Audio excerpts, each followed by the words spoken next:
I was looking at online ads when I came across the one for this orange mower being sold for almost nothing. Now this was a great deal, and that's because it's a name brand mower, and even though the engine is just okay, it's still a pretty good mower, especially for the price. But come to find out, someone already tried working on it and may have done more harm than good. Hopefully it's worth what I paid for it, because otherwise I just threw my money away. In today's video, we're going to be looking at this very orange lawnmower, and the problem is that it runs, but it's really tough to get started, and it could run just a little bit better too. Now the advertisement described it as a worn out lawnmower that's really tough to push around, but at least it runs, which is better than most mowers that I get. Now I'm going to try and repair this lawnmower, but yours might be different, so this might not work on yours. So if things are not working out for you, like in this video, please ask about it, and I'll be glad to answer your questions. So I know this mower works, and even though I didn't ask for proof, the owner tried to start it in front of me. And the only problem was that it took them several hard rope snapping pulls before it finally came to life. So of course there is some gasoline left in the fuel tank, but it's nowhere near the amount the advertisement claimed was in there. Hopefully we'll have better luck with the engine oil, but when I pulled out the dipstick, it was impossible to tell just how much was on there, mainly because of the color of the oil. So after wiping the dipstick clean, we'll then install it back into the tube and then pull it out to get our reading, and what we find is not good. It's tough to tell, but the oil level is barely on the end of the dipstick, meaning there's not enough oil for good lubrication.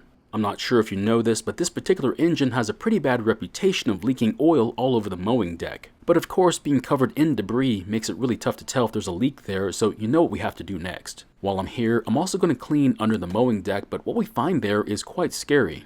What you're looking at is mold, and I've never seen it this bad before. I don't know how it got like this, but I'm going to stop filming to take care of it. So I ended up putting on some PPE and carefully scraped all that I could off before using any water on it. I don't consider myself a germaphobe, but this is a bit more serious than I want to handle without some sort of extra care. So after getting rid of the hazmat suit that I was wearing, I'll start to wash the mower using my degreaser and a sprayer. Now remember, this isn't just for show. I'm actively inspecting the mower for any issues at the same time, and what I find out is quite disturbing. So after taking off the filter cover, I noticed that there was a lot of oil everywhere inside it and on the bottom edge of it too. Now at first, I didn't think too much about it, and I chalked it up to them not using an air filter while mowing. But this mower is hiding a terrible problem and will not show up until much later on, and it's quite serious too. So I'm not going to spoil the surprise for you, because when it does show up, it's very dramatic, so I don't want to water it down. So if you couldn't tell, this mower is nowhere close to being new. That means at some point it may have been worked on by the owner or by a shop. I could only guess as to the reason why it was being worked on, but it's a pretty safe bet. But there is a pretty good way to tell, at least on this particular engine. So for some reason, if you take the nuts off for the recoil and then put them back on and tighten them just a bit more than they need to be, they're going to get stuck. So it's not a big deal, right? Oh no, it's a huge problem with this engine when it happens, and that's because when you take them off, they end up taking the studs out and not just the nuts. Now, it's not the end of the world, of course, but this problem just made your job just a little bit more difficult to deal with. And if you don't have the right tools, fixing this problem can be really tough. I know this because years ago I had to deal with the same problem. I also unfortunately broke one of the studs in the engine, so I'll have to drill it out and chase it and then replace it with a used one from a different engine. I'm also going to install them with a bit of thread locker to hopefully keep this from happening again in the future. So it's been a couple of hours and most of the water has dried up, which means we can now get back to work. So the very first thing that I want to do is add some more oil to the engine and then check to see if we have an oil leak. Now the oil I'm adding to this engine is not brand new, but it's actually good oil that was accidentally contaminated with some dirty oil. Now once we know the oil is all the way to the full mark, we'll then wait and see if any of it starts to spill out onto the mowing deck. Now this might take a couple of minutes to happen, so I would just walk off for a bit, and once you come back, you're going to know if you have a leak. But the strange part is that after several minutes of waiting, come to find out there is no leak. So where did all the oil go? So we are going to talk more about it here in a bit, but I think some of you out there watching might already know the answer. Now another reason why this engine might be really tough to start is because the ignition timing might be off. So how can you tell if the ignition timing might be off then? Well, just take a look at the key for the flywheel. So if the key is sheared even in the slightest, it'll advance the ignition timing, making it really tough to start. It's tough to tell, but it does not seem to be sheared. However, taking off the flywheel might make it easier to tell. This proved to be harder than I originally thought, and that's because the flywheel is rusted to the crankshaft. And even though I was using the puller to help out, it simply didn't budge. Now, this would have been the time to use my large hammer to help free it. but I was already pretty sure that the key wasn't damaged, so we'll move on to the next item.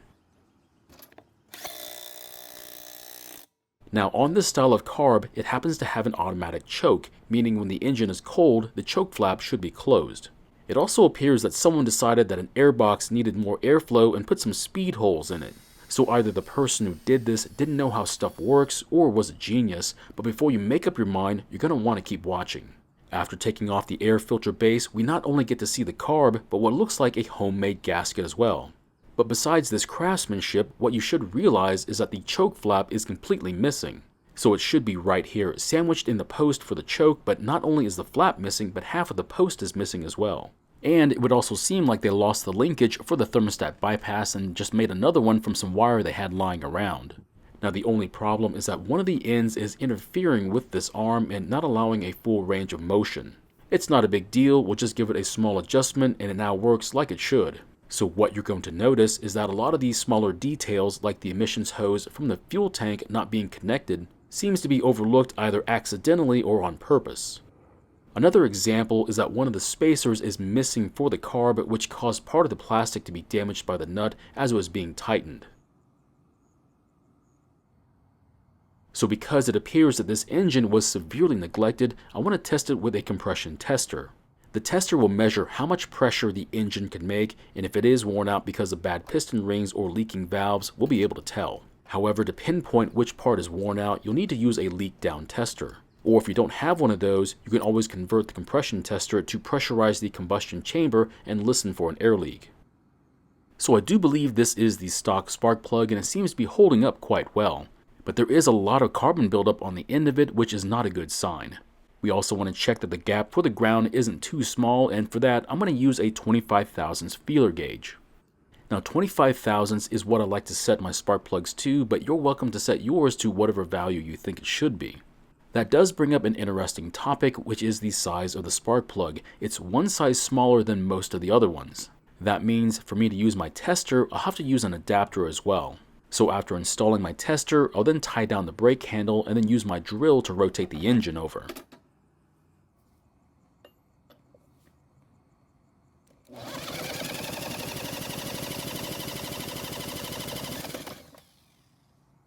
Now the reading is a fairly decent 130 psi, which is not what I was expecting to see considering how much dirt there was inside the airbox, but all is not what it seems like. So on first impression, I thought this engine was leaking oil because it was super low, but that turned out to be wrong. So unfortunately, that made things 10 times worse because now I have to explain where the oil is going. We then observed not just dirt, but oily dirt in the airbox, which didn't cause a lot of wear to the engine like I thought it had. So where's the oil going? Well, according to the spark plug, it's being burned inside the engine based on the carbon deposits. So how is the oil getting to the spark plug if it wasn't getting past the rings then? Simple, it was going through the emissions hose from the engine and back into the airbox. That means this engine must have a little bit more blow-by on the rings or someplace else in the engine. Now don't worry about it, things will become a little bit more obvious later on, but for right now, we need to see if we can get this engine started and running. Of course, that means we'll need to also break those nuts free from the studs that came out of the engine earlier in the video. Now you don't need to use an impact for this part, but it does make things a whole lot easier if you do. So it turns out there was some corrosion on those threads, probably from leaving the mower outside in the rain. But I have seen this problem before with mowers that were kept inside as well. And to me, this is more of an issue of over-tightening those nuts than just corrosion. Once they're finally free, we'll then install them back into the mower, but this time with some thread locker on them. So for those of you who've been paying attention, if the nuts get stuck again, the thread locker may not be enough to keep them from backing out. And then the thread locker will make it even tougher to get the studs out of the engine, so to keep that from happening, just make sure you don't over-tighten those nuts. Also, don't forget to install those spacers on the studs because without them, there might be enough slack in them to cause the recoil to bind up. Now, depending upon how this project goes, I might just consider gluing those spacers to the top cover. That way there's less of a chance of forgetting to install them. So I do happen to have a new air filter from a different project, which means we'll install it now. However, for most of my testing, I typically don't replace them just yet. Now, with the air filter installed, it's a lot more obvious that the speed holes are not supposed to be there. So of course it is your machine, and if you want to put holes where you think they should be, that's totally on you. I might consider closing these holes up with epoxy later on, especially if I decide to sell the mower. So I didn't get a chance to sharpen and balance the blade before installing it, but we need to put it on for our test run. The reason why I need to get it started is because I'm not really sure about this engine leaking oil, and I need to find out pretty soon. The sooner we know, the better. That way we don't end up spending money on a bad engine. Of course, since the choke flap is broken still, we'll need to prime the engine with fuel first.